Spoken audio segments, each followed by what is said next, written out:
Live from New York, it's Ask an Engineer. Hey everybody, welcome to a glorious Ask an Engineer.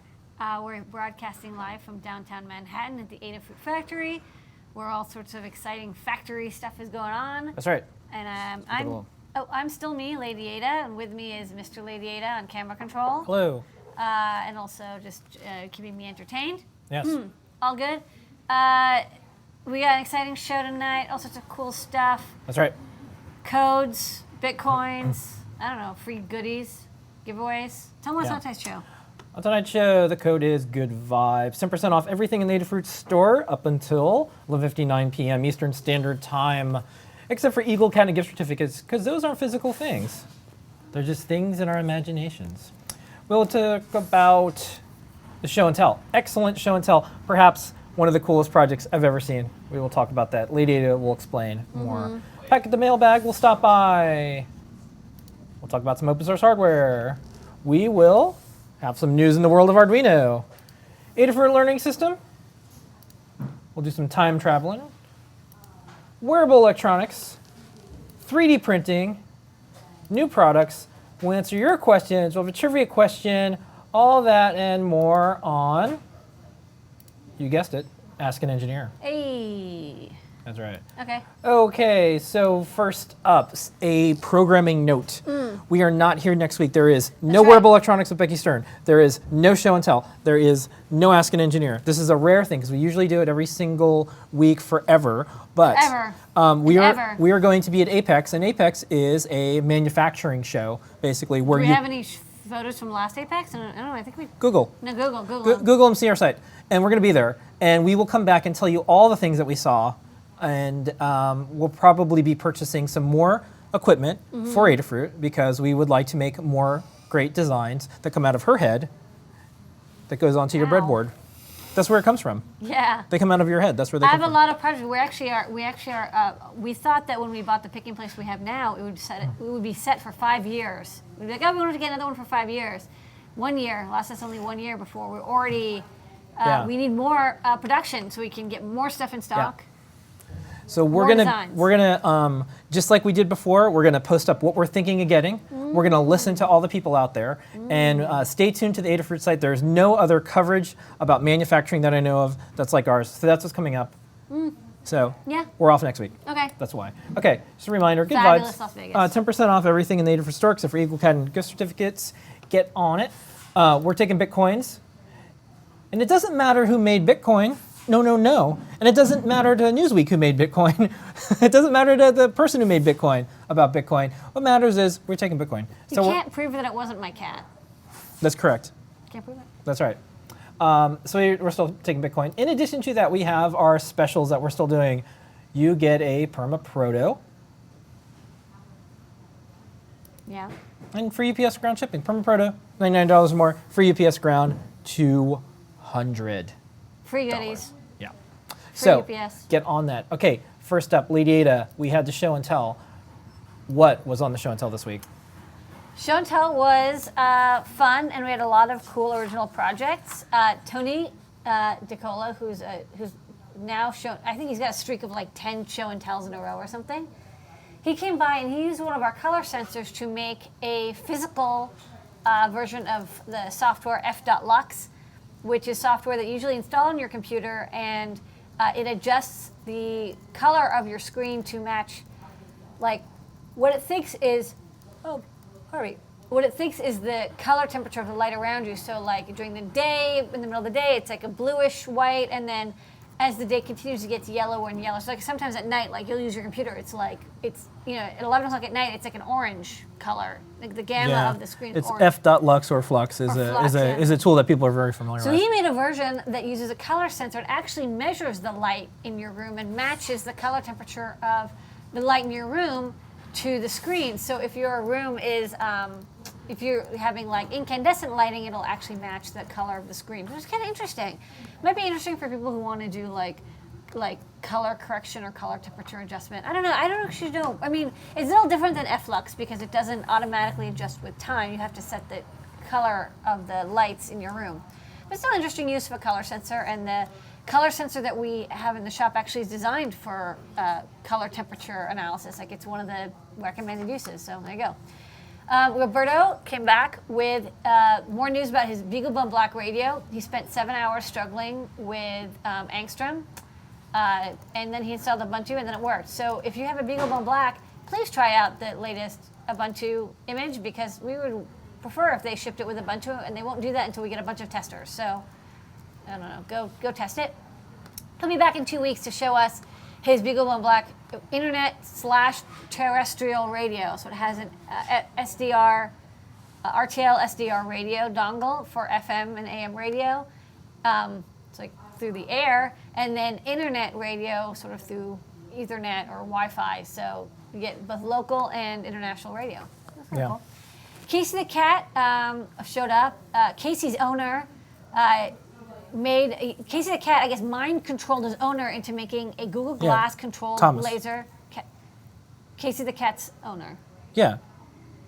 Well, Casey the cat owns this guy named Tom with Google Glass, right. and this cat forced him to make against his will. No, this cat made him create one of the coolest Google Glass projects I saw. It's a Google Glass controlled laser cat toy. So when he moves his head, it is controlled by it. The Google Glass connects to his Arduino, and then tells the Arduino to move motors, so he can tilt his head, and then the motors like react in weird ways and torture the cat. Somebody could say, well, you could probably just glue the laser to your Google Glass, but this is way cooler. It's not cat torture. This cat loves playing with lasers. This cat is one of those cats that loves lasers. Yeah, MOSFET just kind of looks at it and he's like, I know. Not so into it. I'm just really disappointed, because I would totally be into making awesome laser cat toys, but just like MOSFET just is like, this is so boring. But what's cool is, so he says, okay, Glass, cat laser, and then the app starts up, and wherever he moves his head, it's connected to a computer, a servo, and then an Arduino, and then the servo moves around. You got to see this, folks. This is the first time that I've seen Google Glass controlled laser cat toy. This is the first time, and this might be the killer app for Google Glass that people have been waiting for. Thomas and his cat has been acquired for $4 billion by the end of the show. It was phenomenal. It was awesome. Google just went in and they bought them. Yeah, well, there was a bidding war between them and Twitter. Yeah. What if you could tweet your laser cat toy? And then Vincent came by with an update on his 5-minute timer watch. It's a watch that buzzes every 5 minutes to do sort of experiments in time conceptualization, I guess, I don't know. Yeah. And he named it, he made a 3D printed case and a custom PCB, which looks really good. And he called it the Panahan. So this is a cool project. Yeah.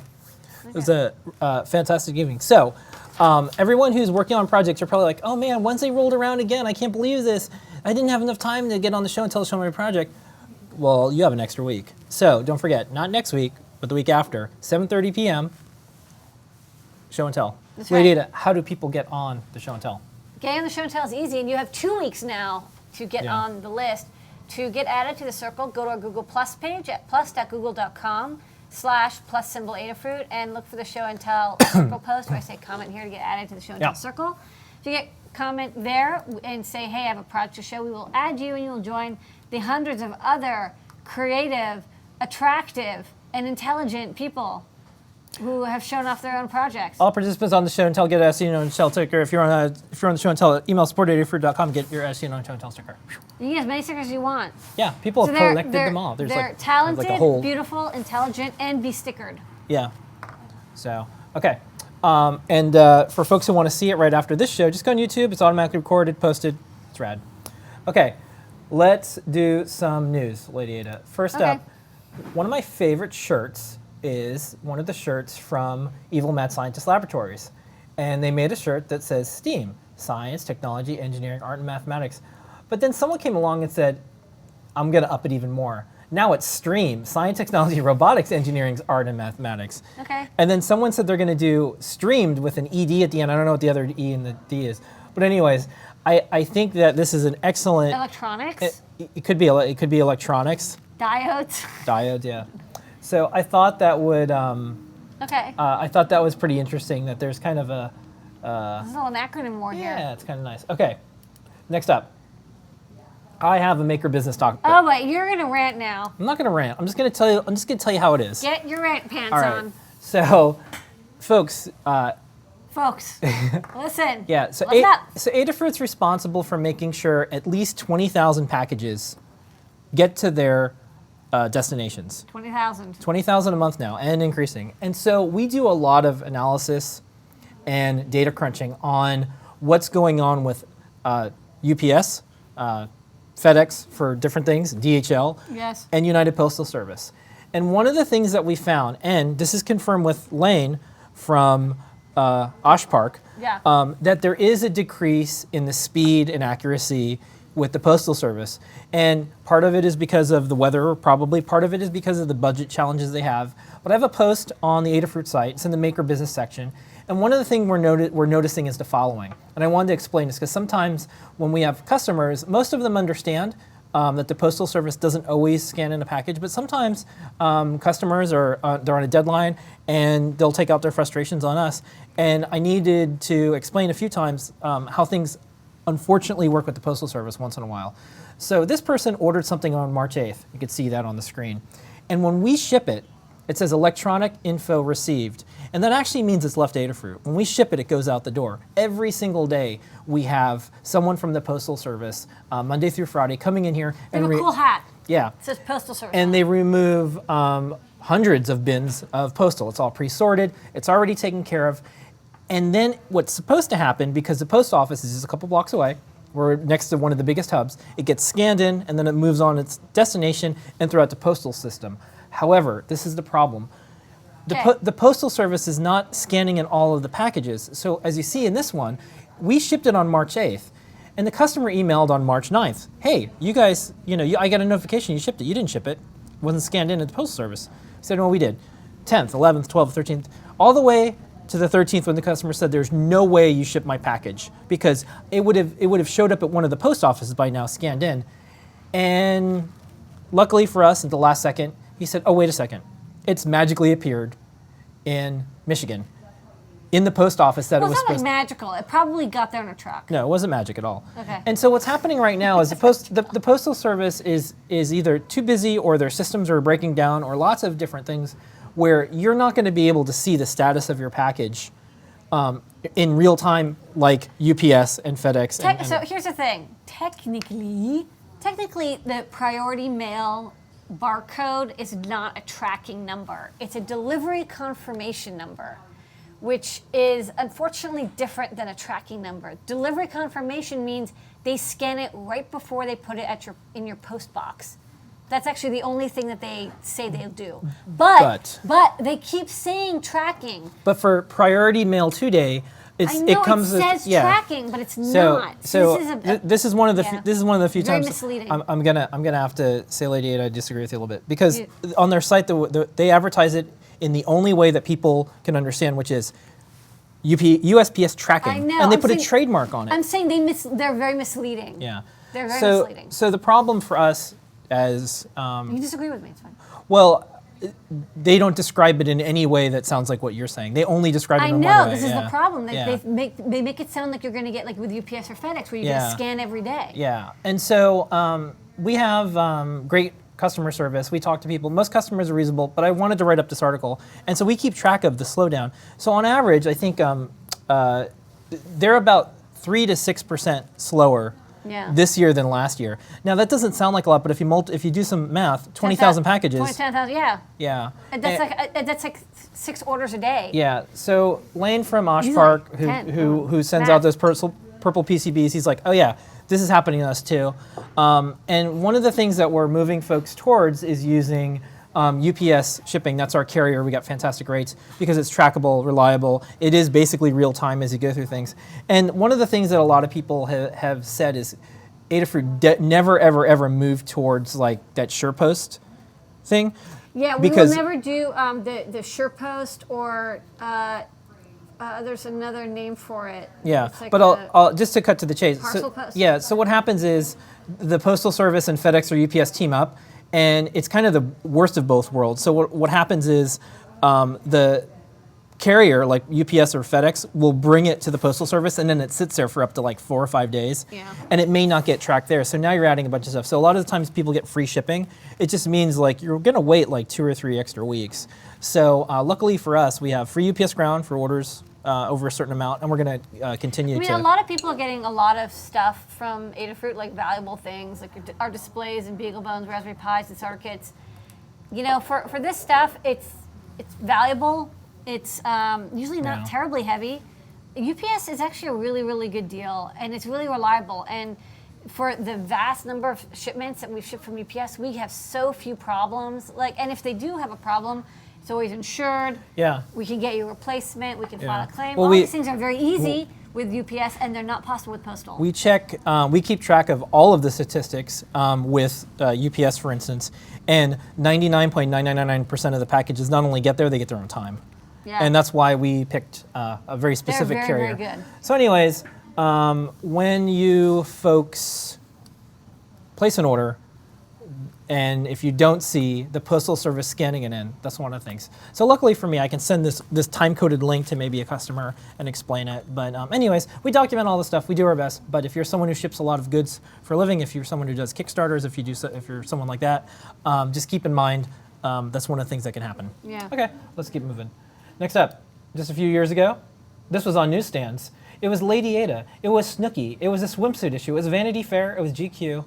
And now... I'm not the lady on the left. And now, how has the world changed? Well, not that much, except for one thing. More Style Watch. Check this out. This is Chris Anderson. He is on the cover of Popular Mechanics. This just came out just a couple days ago on newsstands now. Go to your bookstore and pick this up. This is an interesting story. So Chris Anderson was the editor-in-chief of Wired. Mm-hmm. He was the person who put you on the cover of Wired. Yeah. After interviewing you and also kind of running into you, one of the things he had told us that he liked your business model and what Adafruit was doing so much, he wanted to do that. Okay. And so he started a company called DIY Drones, which is eventually 3D Robotics. Yeah. And they just got $30 million in funding. He was on our hardware hangout, and Chris is now on the cover of Popular Mechanics. So the journalist to the entrepreneur to the cover of the magazine. But the cover model. This is a special issue because it has the top 25 makers. And I believe that cover was photoshopped. yeah, I know.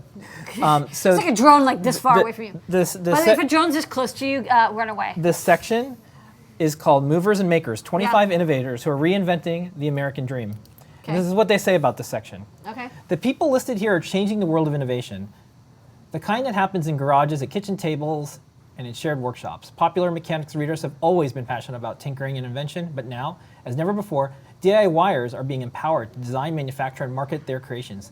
Call it the maker movement, a fresh industrial revolution, or the new innovation economy. By any name, this is a great time to be an innovator, and we're just getting started. These visionaries are leading the way. I'm totally going to innovate right now. Well, speaking of, Lady Ada, you were one of the people they picked. Yay! So in addition to Chris Anderson, there's Aya, there's Eric and Christy from Instructables. Nice purple suit. There's a whole group of people. I actually didn't recognize Christy. Look at how short her hair Yeah. is. She's looking good. So you got Mark Hatch from Tech Shop, Aya from Little Bits, you got Lamore from Adafruit, you got Jim Newton from Tech Shop, you got Palmer from Oculus, you got Chrissy from Instructables, Chris from 3D Robotics, Eric from Instructables, Ben from Quirky, Beth from General Electric, you got Tanya from Makers Row, you got Yancey from Kickstarter, you got Bree from MakerBot, you got Matthew from Makers Row, and you got Daniel Applestone from Other Machine Corps. These are all people that we kind of know too. This is a fantastic group of people. I just want to say that 4 of these ladies, at least, are MIT grad. Yeah, look at you. And we're all within 2 years of each other. 2 or 3 years. Christy graduated 2 years ahead of me. Danielle graduated either the year ahead of me or behind me, I can't remember, or like around there. And then Aya graduated 1 year behind me. So we were all in the same 4-year. You MIT ladies are MIT dominating. ladies. I'm just saying. So we're running this show. Yeah, here's the thing. Go on newsstands. I subscribe via my iPad. You can read it. There's a video interview with you. There's a video interview with other folks. And congratulations, Chris, and congratulations, all 25 makers and movers and innovators. I'm actually really honored to be with some of these people are like really intense. Like Yancey Strickler doesn't do a lot of stuff. I never saw a photo of anyone who's at Kickstarter because it's all about the Kickstarters, not about the people. They're so good at like picking only like what they think are like good awards or good things to be, and then I'm like, wow, like that's really cool that he picked this one. I don't know. I didn't know what it looks like. One big reminder, everyone. Yes. We are what we celebrate. If we want a world with Snooki, That's what we get once in a while. We get a Lady Ada. If we want a world with 3D robotics and Chris Anderson, we get that once in a while. So more ahead. I hope that we can all continue to change the world together. What a cool old school magazine, bringing in the new school entrepreneurs. And this, look at this, like very fresh modern design. Like, Yeah. that blue is like a super modern blue. Yeah. Okay. Right. We're gonna move fast because yeah. I was a little chatty. Okay. Fritzing, what's on the We Fritzing got site this week, three lady? new Fritzing Fridays all at once. We have a Fritzing for the HMC 5883 triple axis compass module, which we put in the store a couple weeks ago. The Max 31850 one wire thermocouple amplifier as well. Nice little board there. And finally, our analog thumb joystick breakout board, the large thing. It's a cute little like analog joystick. And we have a great breakout board for it with mounting holes. And it's also in the shop. So check these all out. Okay. You can use these in your projects. They look good. All right. Next, Packet the mailbags here. Packet brings letters from customers, from people in the community, from people around the world who have something they want Adafruit to know. This is from Bjorn. Bjorn says, you are a fantastic supplier with excellent service. Tough for your colleagues in the business as my expectations are now in line with your service level and that has not been seen elsewhere. Best regards, Bjorn. Thank you, Bjorn. Thank you so much. Very eloquent there. Yeah. Very that's a sentence. Yeah. Speaking of stats, now that we're in this thing, because I was doing all the postal stats, Yeah. if someone sends us an email during business hours, customer support type thing, Yeah. we can't even, we were so fast, we can't even keep track of it. We answer sometimes within a minute. So it's 99.9999%. Yeah, you guys Yeah. try to, it's like sometimes when you have to look something up, you take like 3 or 4 minutes, but pretty much within 5 to 10 minutes. If something's going on with your order and it's during business hours, or sometimes even later, you get instant response. So Bjorn emailed us and we responded back. Next up, world of open source hardware. Lady Ada, this is going to be one of those nights where I'm a little chatty. That's fine. Here's the thing. This is the BeagleBone Black. All right. I like you're like, this is my mortal enemy. No, this is the BeagleBone Black, and it is out of stock everywhere. And We had a couple today. we did, and let me just say what's going on as a supplier. Wow, this is kind of intense today. I have to. Are you talking? I have to because I have to talk to people on the phone. No. I have to explain to people that they cannot buy 40,000 BeagleBones from us. And they say, but I am going to anyways, and we say we can't. So we don't take back orders on certain things. We don't take back orders certainly on the BeagleBone Black. And so here's one of the reasons. Mauser has 14,000 on back order. SparkFun has like 5,000 on back order. DigiKey probably has DigiKey has 5,000. 20,000 on back order. So it's at a breaking point. Customers are building entire companies around the BeagleBone. They're putting it inside of like an Internet of Things thing or whatever. There's all this venture money flowing around. There's all these people doing things with the BeagleBone kind of outside of what TI and BeagleBone thought they were going to do. So we get in a few hundred, right? And what was happening is someone was trying to come in and buy them all at once. Buy them all out and no one gets one. No. So we said, okay, we'll put a limit. Then people were buying, if we put a limit of 10, they would just keep buying sets of 10, same person. So we put a limit of 1. And this has been the best solution that we've been able to come up with. We won't take money in advance. If we're taking your money, it's because we have something in stock and we're shipping it. People can sign up, but there's a big long post on Adafruit. And what I did is I cataloged all of the messages from Gerald, from TI, who's doing an excellent job talking about the supply issues. And I put it all in one big thread. He puts how much they're shipped out each month. You can see where they're going, all these things. And he's saying, please don't put this in a product. Please don't buy 40,000. Please, it's a reference design.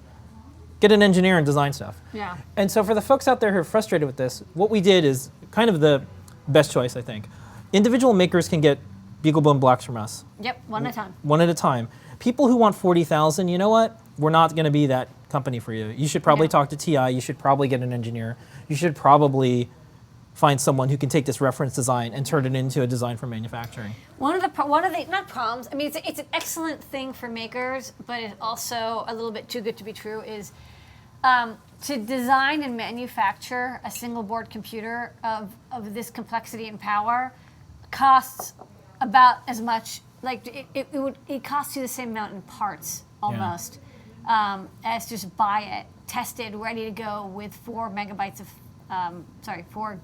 of flash and a USB and micro HDMI transcoder. Like, this is a really, really intense and well-designed piece of hardware. It's almost too good, and they weren't quite ready for it. And the Raspberry Pi also went through this. If people have memories for 2 years ago, you can get a Raspberry Pi. Very hard. Yeah. Now they're okay, but for many months it was very Raspberry difficult. Pis, there was a shortage. Arduinos, there was a shortage. This happens. Yeah. And in this current world where there's Kickstarters and back orders and people are willing to take your money, we're not. And that's one of the things that we won't do. We won't let you book an order for 40,000 of these because you're a crazy startup that wants to have the next, tweeting toaster, and we're sorry. And so it's just one of the things that we have to do. So I just posted a link in the chat. It's also on our site in the BeagleBone category, and it has all of the messages from Google Groups, from Gerald, from TI, the TI numbers, from what circuit code the contract manufacturer is shipping, and basically them saying, look, here's the current situation with the supply. Here's where they're at. Here's what we're trying to do. Yeah. So if you have a friend of a friend who wants to scream about not being able to get a BeagleBone, send them to that link. Okay. It's not personal. We're not hoarding them. Yeah. Okay. Speaking of open source hardware, it's Arduino Day coming up soon, Lady Ada, March 29th. Ooh, that is super soon. Very soon. It'll be 10 days from now. 10 days from now. So celebrating Arduino around the world. We'll have some cool stuff going on. Make sure to tune into the site. On Monday, we had Micro Monday on Micro Monday. This cute little car with this little thing. Cute. Uses a micro. And it's a little soapbox car with a micro that lights up and has the little LCD. LED. Yeah. Is that one of our LED matrices? It looks like it is. Yeah. Okay. Yeah. So that's Micro Monday. Also, Arduino project, you like this. Kids are getting really inventive on St. Patrick's Day. A kid made free gold other side, and it was a little trap for a leprechaun using an Arduino. Leprechaun I trap. thought that was cute. Okay, Also next, good for like Wall Street. Yeah. Next up, Okay. Ada for Learning System. Lady Ada, Yes. what is on the Learning System this week? Okay, we had all sorts of fun stuff this week for the Learning System. We had a bunch of tutorials. This is one from K-Town. K-Town, who designed some great 9 and 10 DOF IMU boards in the Adafruit shop, has also done an excellent job of adapting and porting the attitude heading reference system. I think that's what AHRS stands for. It's a way to measure where in space you are, used for planes and stuff, but also for any other kind of project you may want to do. So here is an animated GIF over here. You can see there's a rabbit, and the rabbit is a processing sketch. And then the IMU board he's holding, as he twists it, the Arduino that's connected to it samples the gyro accelerometer magnetometer and then gets the rabbit to basically move in the same direction as the IMU. And for an uncalibrated IMU, this is pretty good. Like, you can get pretty good 3D orientation and movement in space. But you need a bunch of sensors all together, and it does all sorts of fusion and trigonometry and math. And anyways, it's all good. And I think you got it working with Euler. Yeah. Not quaternions yet. I don't know why I think we decided we wanted to release with Euler calculations. And we will do quaternions later. Yeah. Or if somebody wants to do a Git push, I'll accept that pull request. Next up, you got one of the DOFs. No, I'm sorry, this is a screen. No, that was DOF. We DOF. Sorry, Doffing that was is a screen. over. Yeah, that was. We're done doffing. You got a screen. This is an update 2.8-inch color TFT screen breakout that we put in the store. This is the same TFT module that we use in the Pi TFT and also our TFT shield for Arduino. Finally, we've gone back to a very old product number like 355, which is ancient because we're up to like 1700 now. And we've updated it with this new module. It's a great breakout for this display. The TFT can do both SPI and 8-bit parallel mode. So you can basically connect this either to like a microcontroller with a lot of pins, use 8-bit mode, or SPI, and we have a tutorial as a touch screen on it, and you can see the touch screen because I'm like drawing with my finger and making little squiggles. It's full color. It's like a lovely little screen, and we'll talk about more in the new product, but this is the tutorial for it, and I have a very extensive tutorial. Okay. And then, last but not least, this is the skip music button. You remember this? This is a wireless music video button. This was actually a project that was shown off on the either show and tell or on Twitter, I don't remember.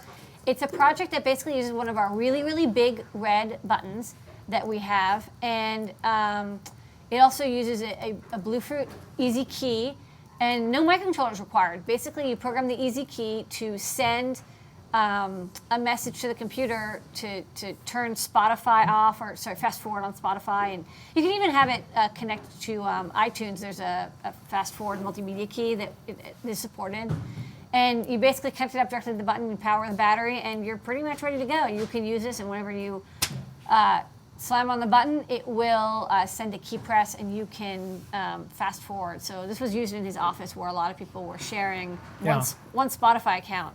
And not everyone agreed with the music choices.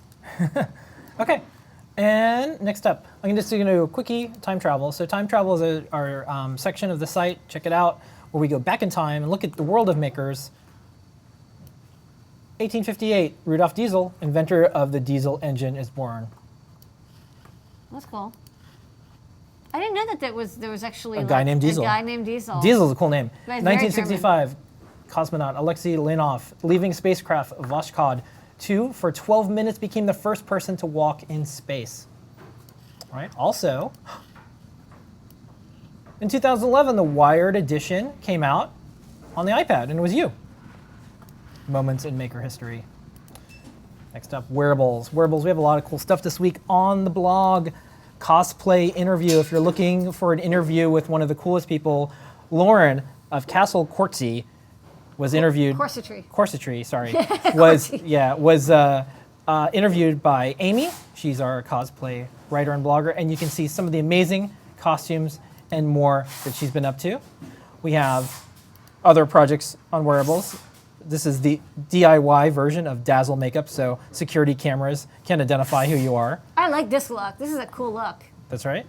And then next up, Flora was on Cosmo. 5 insane tech pieces you will be wearing soon. And this is Leslie's Floor umbrella. Is this insane? Yeah, it was great. I guess it's insane. And then next up, Lady Ada. Dun dun dun! WrestleMania 7, Flora vs. Gemma. We have a new video. Okay. It's not WrestleMania 7. Well, what's interesting is right when we released the Flora, I immediately was like, you know what? I need to make a smaller one. Yeah. And that's when we started to design Gemma. If you saw Wearable Electronics with Becky Stern today, we played this video, but I'm going to play it again because it's a big deal. Okay. This it's a good video. This is Flora versus Gemma. When should you use Flora and when you should Gemma? So let's roll it. Go for it.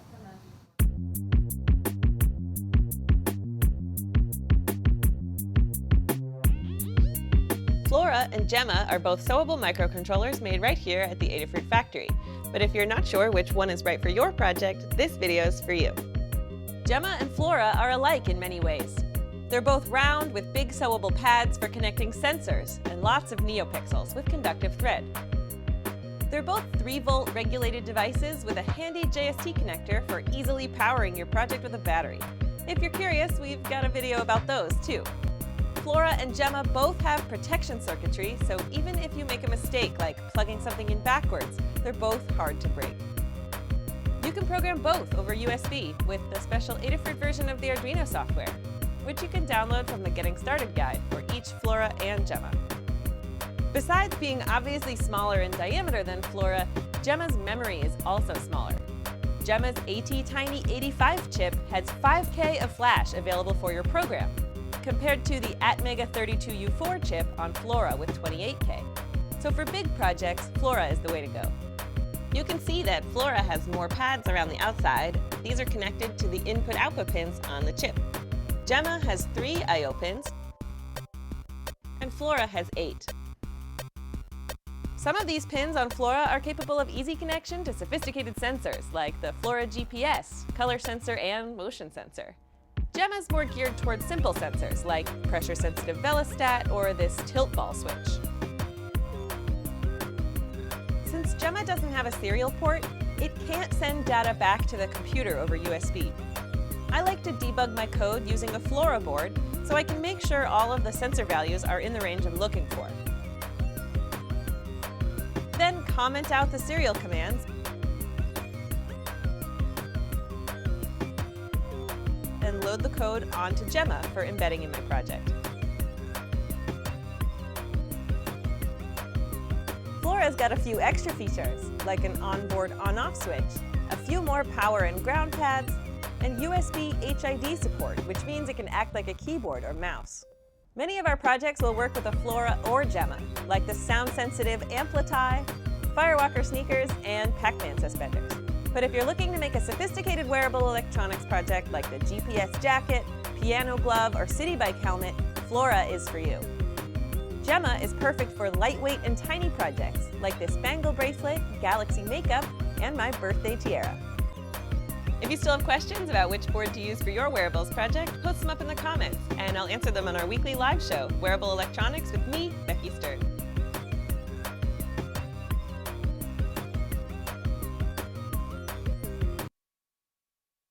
Okay, it should be crystal clear which one you need, Gemma or Flora now.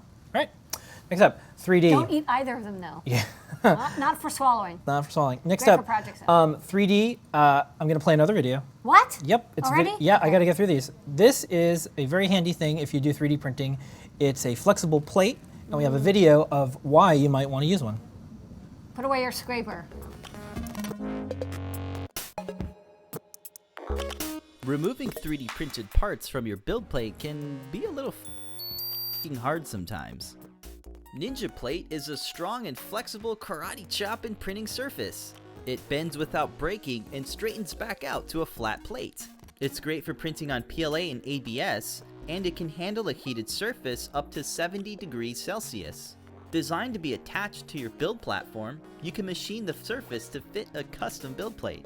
It's safe to use solvents, and acetone won't damage the surface. This plate is a 4.5mm thick, double-layered fiberglass laminate that's sandwiched into an acrylic substrate. These 3D printed clips keep the plate attached. Just make sure they don't get in the way of your extruder. A 3D printed spacer part will mount onto the printer to adjust the Y-axis to compensate for the thickness of the Ninja Plate. You can adjust your platform by live leveling the build plate with the test print. If you're heating the platform, you can avoid warping by letting the temperature stabilize.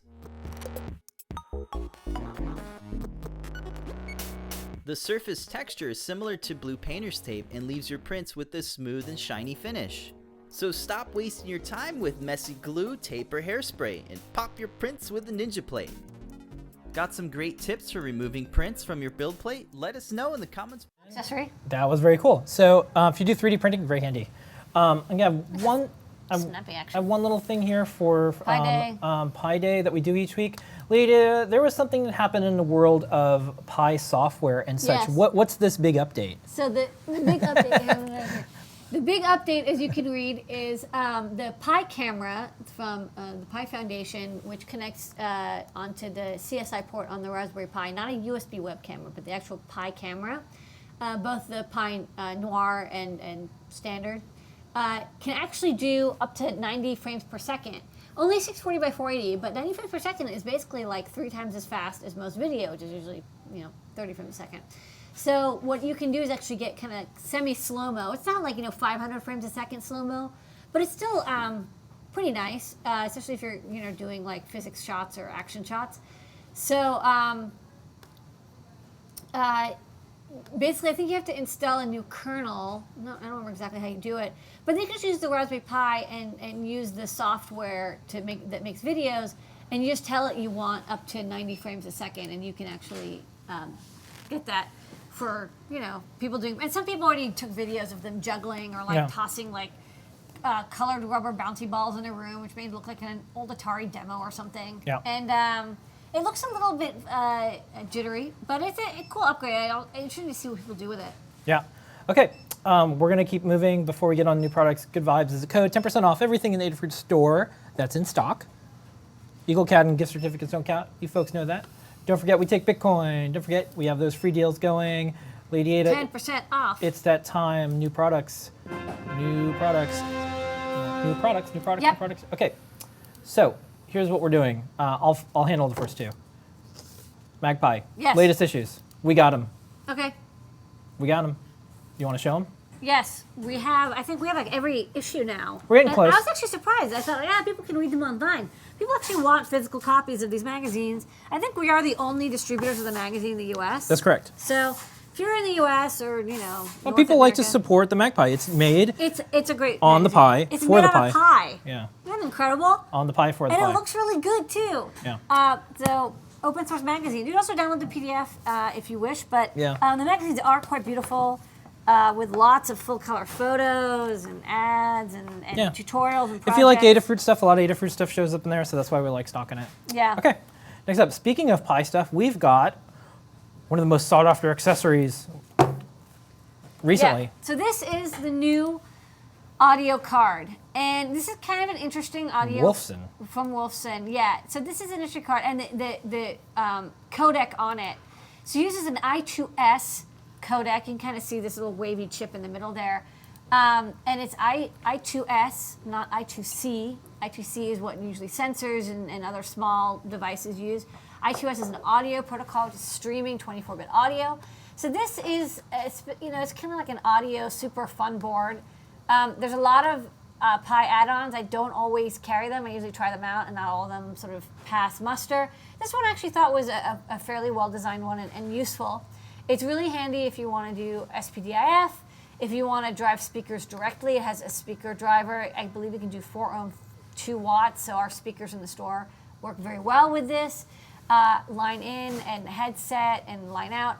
But just to be super clear, you need a Rev 2 Model A or Model B because it has these pogo pins that plug into the P5 header, which does not exist on the Rev 1.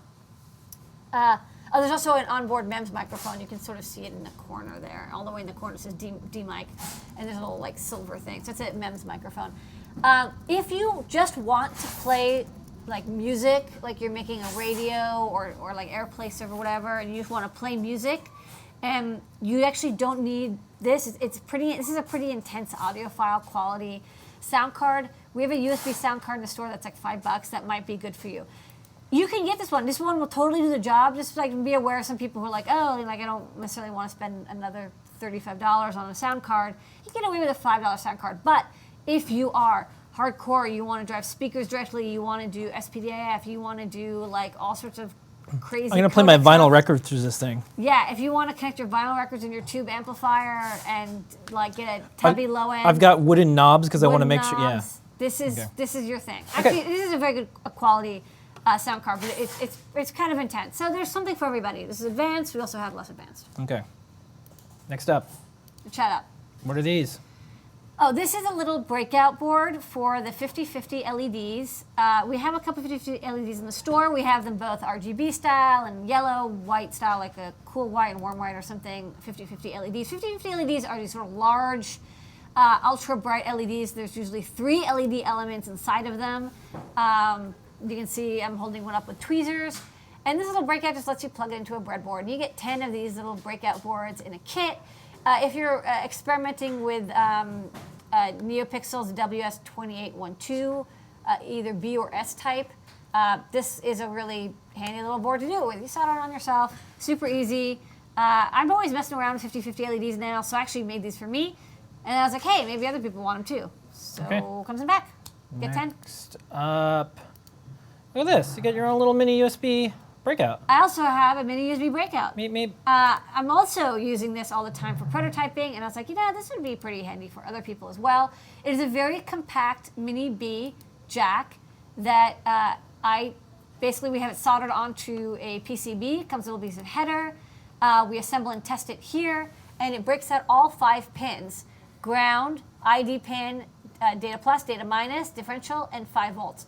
If you have a microcontroller that it can act as a USB client, like some PICs, some LPCs, even some AVRs, such like the Atmega 32U4 and such, you may need to put a jack on it. This will let you put a USB B jack on it. Okay. That's pretty much it. That's pretty straightforward. Moving right along. Also great for if you just want to have 5 volt power into something. You can get Okay. 5 volt power from USB very easily. Okay, moving faster, Lady Ada. We got vibration sensors. Yes, we have vibration sensors in 2 types. And this is the fast type. Only if we had a cutaway photo. Oh, wait, we do. We do. This is me. I sawed into it. So as you can tell, this sensor has 2. Hey, can you make me go away for a second? I'm gonna make you go away for Go a away second. So see on the top right, there's two legs. One is sort of in the middle, and one which is sort of a stiff metal, and then there's one thin metal that's kind of golden colored and coming off. And then I can bring me back if you want. You're back. And then these go into this casing, which I've cut open. Usually it's sealed, so it's like weather resistant. I don't know if it's like waterproof, but you can probably put it outside.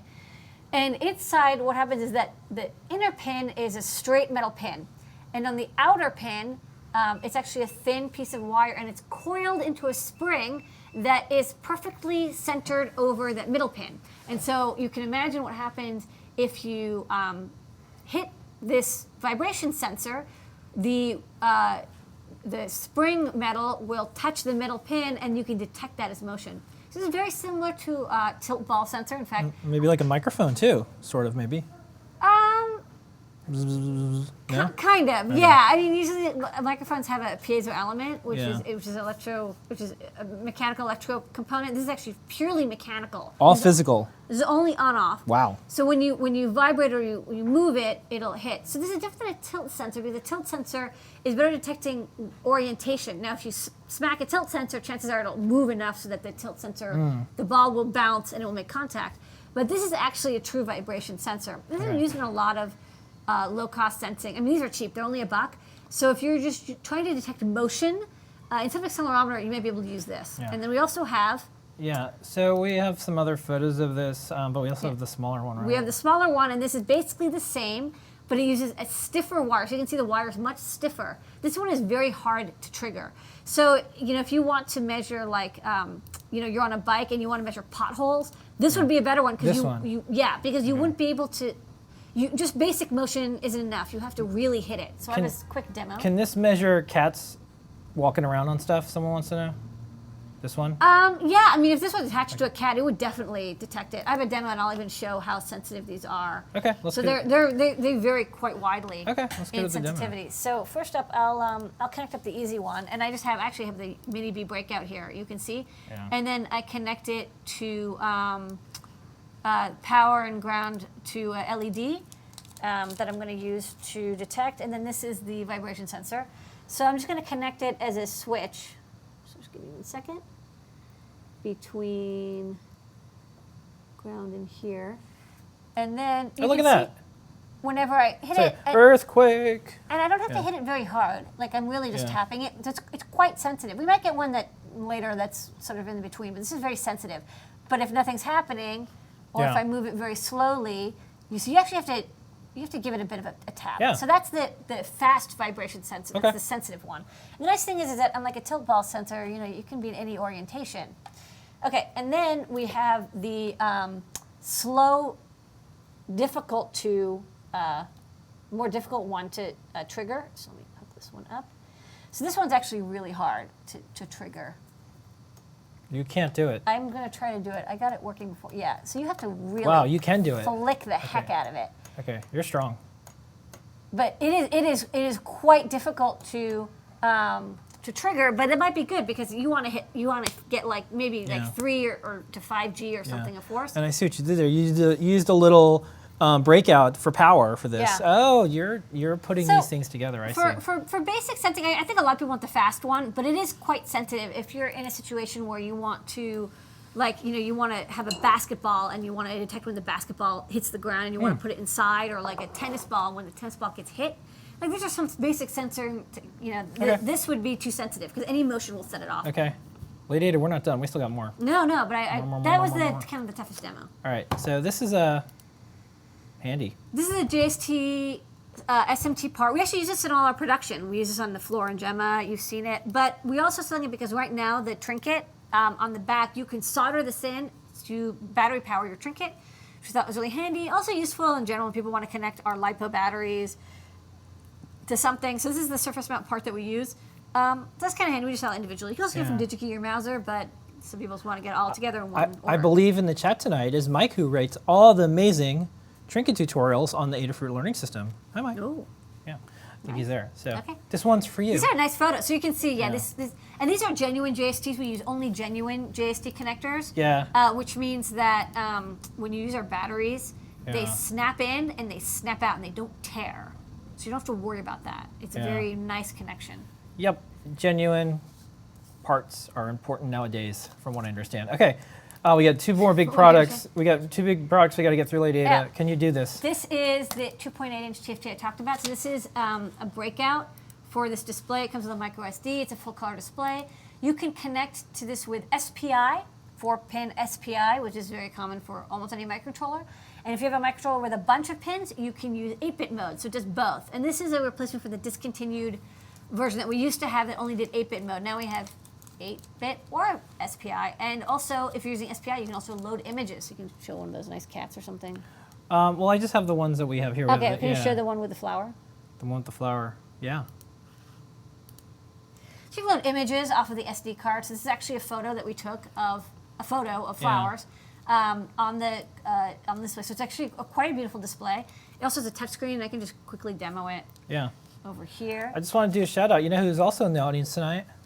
K-Town. K-Town. K-Town, wait, let me Okay. get, wait, yeah, gotta do the K-Town, K-Town. Yeah, Okay. all right. Hey, Kevin. This is the touch screen, and so I'm going to use the SPI side, and it's connected to an Arduino, and I was demoing it earlier. But this is just a basic touch screen demo to show you can use touch, and you can draw like little squigglies and stuff. So this is just our demo for the touch screen. It has a resistive touch screen.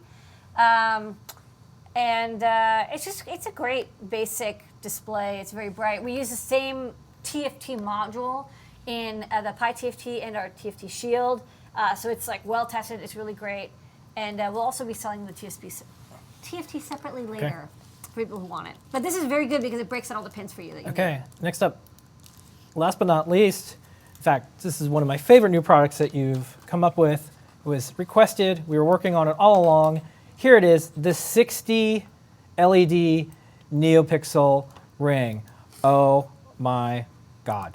Oh my God, Becky. Look at those NeoPixels. Yeah, so They this are is just it. so big. Yeah, so I guess I'll go to the screen here. Yeah, so this is the NeoPixel ring here. It's incredible. Pull this over here. Yeah. So yeah, I'm just running the basic. It's running off of a Trinket. I've got the Trinket demo, and it's like super bright. And you can sort of have your face. You can put it through your cat through it, which we did. We put MOSFET through it. We did put MOSFET through one NeoPixel ring. So the deal with this ring is to make it not as expensive. We actually have the PCB cut in 4, and you solder the 4 pieces together.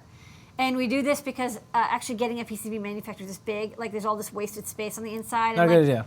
It's kind of, you can put stuff in it, but it gets complicated and like inventory management. So basically we just have quarter pieces. It also means you can make like a sine wave if you wanted to. It's kind of neat. Yeah.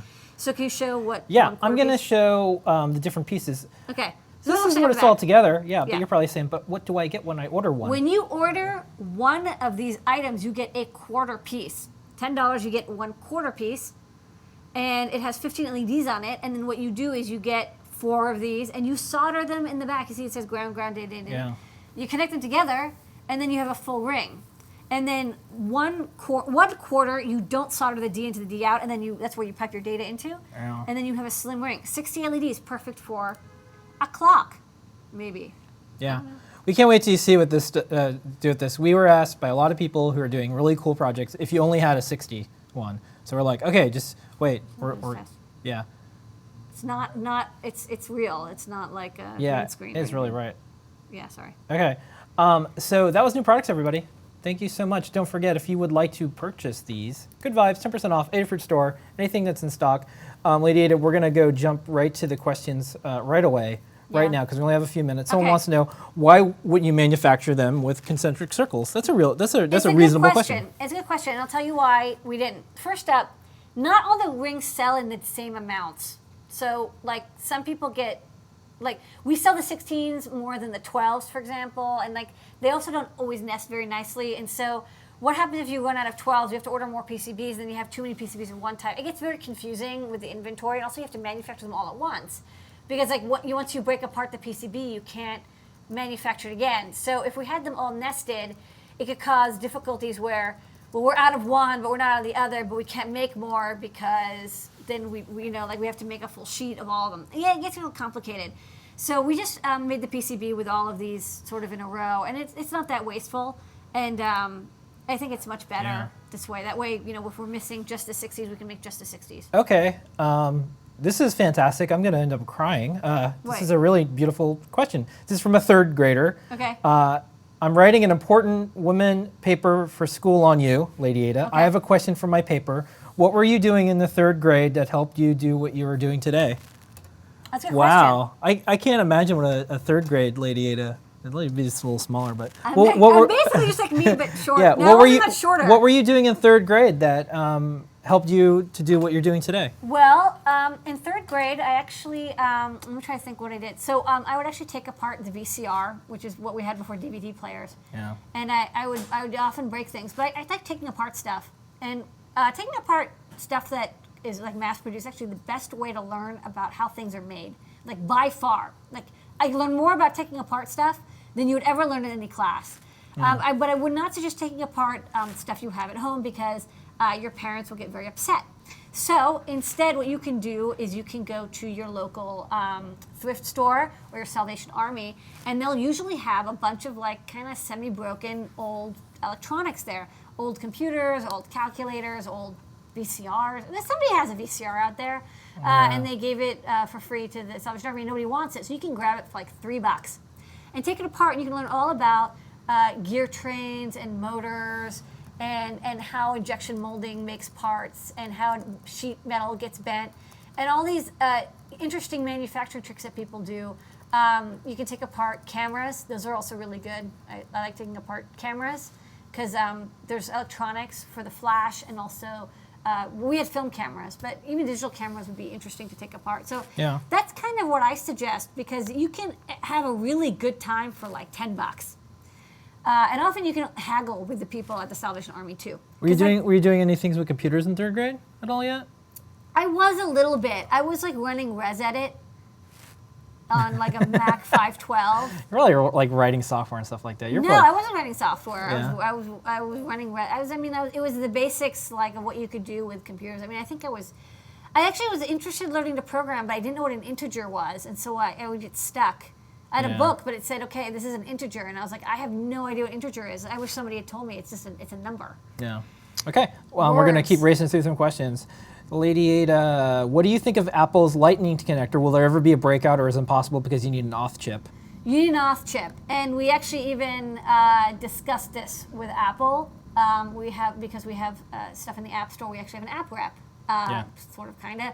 And so We have 3 apps in the App Store. We have 3 apps in the App Store, and then we talked to the rep, who was actually an Adafruit fan, which is really great. And he said, "Look, I can't let you guys sell a breakout or this auth chip. I just can't. It's just like It's not gonna work out. NDAs and paperwork. You can't release anything." And so that's why instead of going with the Lightning connector, we're going with Bluetooth Low Energy, which does not require any NDAs or any agreements or any auth chips. Okay. Next up, Lady Ada. That's what we think is the best way to connect to an Yeah. iOS device. How strong is the 60 ring in comparison to a solid one? It's not that strong. Okay. Don't break it. I mean, like I can kind of like toss this in the air, Yeah. but if I whipped it against the wall, it would probably break. It's not a solid piece of fiberglass like other PCBs. Yeah, it's not solid. So like you can probably make a wearable out of it, but I wouldn't necessarily like put it like I'm already starting to bend it a little bit. Okay. You can bend it back, but yeah, it's a little delicate because of that.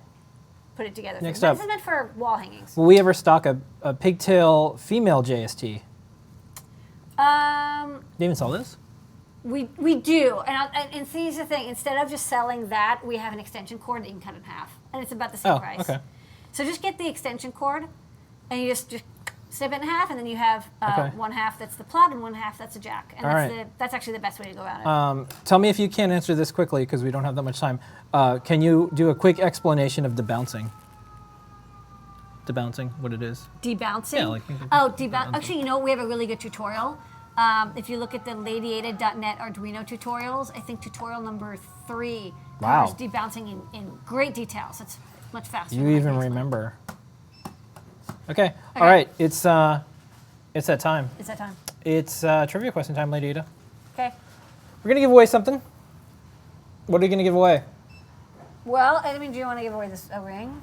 We'll give away a 16 NeoPixel ring because we're not gonna have Ask an Engineer next week. Okay. So this is a big so deal. you'll get 4 pieces. You have to solder them together, but you get Yeah. a full 60 LED ring. Yeah. Okay. Not this one. You'll get a new one. What are the rules, That one I Lady bent Ada? up. What are the rules? If you've won anything from the trivia question, you cannot enter again. Only one winner per lifetime. We want to have lots of fun winners. Yeah. Whoever answers correctly in the chat first with the correct spelling, as we desire it, is the winner of this fabulous prize. Yep. All right, here's the question. First person to type this into the chat that I see on YouTube or on Ustream wins. What year was Rudolf Diesel born? He's the inventor of the diesel engine. What year was he born? We had this on Time Travel Tuesday. Who's ever kind of following along at home sometimes, I usually do the trivia question from... Well, you know what? I would pick like difficult, Yeah. okay, so every- the Fourier transform of the... Yeah. See, this is like, that's not fair. This you just have to go to a webpage. This is just where you're paying attention. Yeah. It is not 1928. And don't forget, if you've won before, you can't enter. So sit on your hands or go make a sandwich or something. It is not 1837. It is 1858. Congratulations, the Tinkerer. You won a 60 NeoPixel ring. So that's 4 sections. Bing, bing, bing. You still have to solder them. Congratulations. Email support@adafruit.com. But he's a tinker, or she. She's a tinker, so shouldn't be a problem. Tinker it up. Maybe make a cool clock out of it and then show it on Show and Tell. That's right. Okay. Thank you, everyone who joined tonight. Should I light this up? I wish we had a cat so we could put this ring on the cat. Well, we'll see a cat later. Thank you, everyone who came and show and tell. Thank you, all the Adafruit staff who's here. You hear them in the background. They're working. There's Thank you. 2 boxes being Thank you, boxed. all Adafruit staff who's working remotely right now. Thank you, all of our friends and partners, people who write with us, do cool projects with us. We might see some of you soon at Apex. We might see some of you soon online. We'll be back in 2 weeks. And thank you, everyone, for making Ask an Engineer Show and Tell, Wearable Electronics, all of Adafruit, a fun thing to do every single day. All right, so next week, go do something fun on Wednesday. We'll see you in 2 weeks. That's right. Okay, everyone. And with that, here's your picture of MOSFET. We're going to see him soon. And here is your moment of Zener.